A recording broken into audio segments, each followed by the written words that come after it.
Good morning from New York City. What's on my mind this morning as I'm sitting here having my morning coffee is my new bestie from the Apple store yesterday.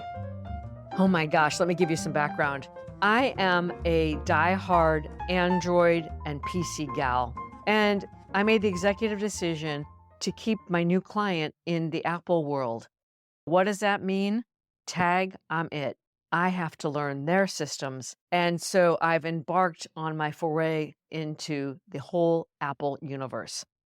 What I'm thinking about is I have spent many hours over the last week sitting in the corner of the Apple store on Madison Avenue and 77th. And yesterday things came to a head, and I'm faced with this annoying, difficult thing trying to bridge a Microsoft product with Apple.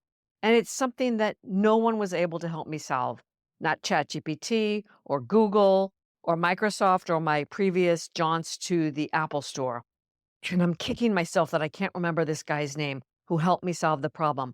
But at the end, when I was thanking him profusely for having stayed with me to solve this problem, he turned to me and he said, "I can't believe how much you've learned in a week. I learned something from you today."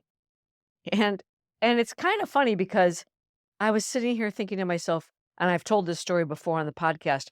My teachers used to write on my report card, "Connie is a bright student who gets along well with everyone, but she's too easily frustrated." And it's true. That's something that surprises people because, in fact, I am a very determined and focused and tenacious person when I want to be.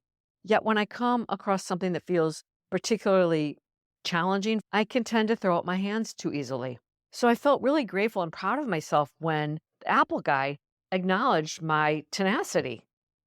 Anyway, I'm not sharing this to pat myself on the back. I'm sharing it because I was catching up on 60 Minutes from last weekend the other night, and I can't remember which segment it was, but the person who was being interviewed was talking about how our tendency, me included, is to want to buy things with all the bells and whistles when the thing to do is to go with the most simple solution. And the guy went on to talk about how the tech companies are being tasked with making things extraordinarily simple because, as we already know, voice activation is something that's critically important, but it's going to become more and more important in the future. So these tech people are trying to figure out how to program things to respond to a simple voice prompt.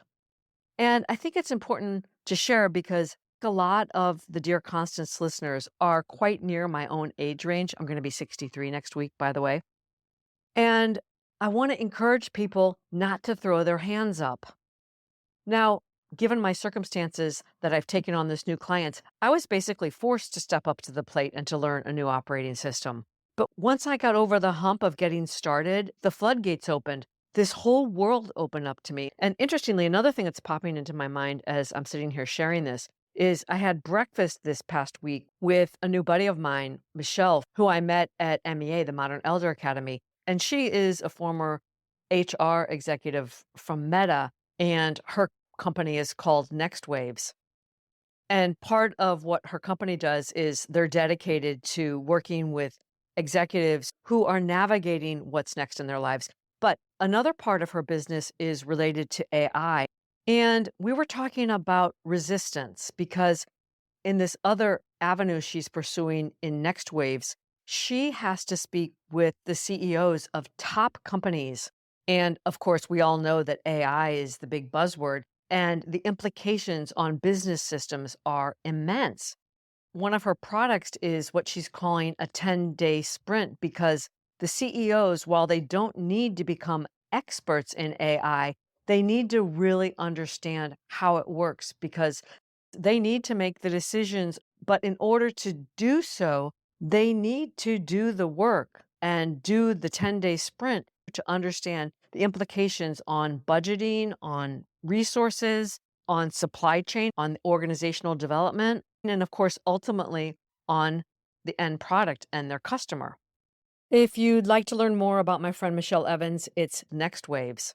And her name is Michelle with one L, Michelle Evans, Evans. You can find her on LinkedIn. So we were talking about the resistance because AI is moving so quickly, it's easy to get overwhelmed and to just shut down.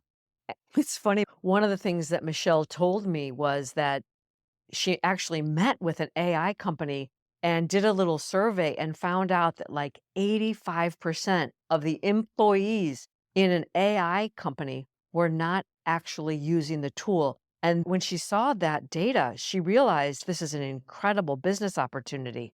The resistance is real and big, and it's age and job agnostic.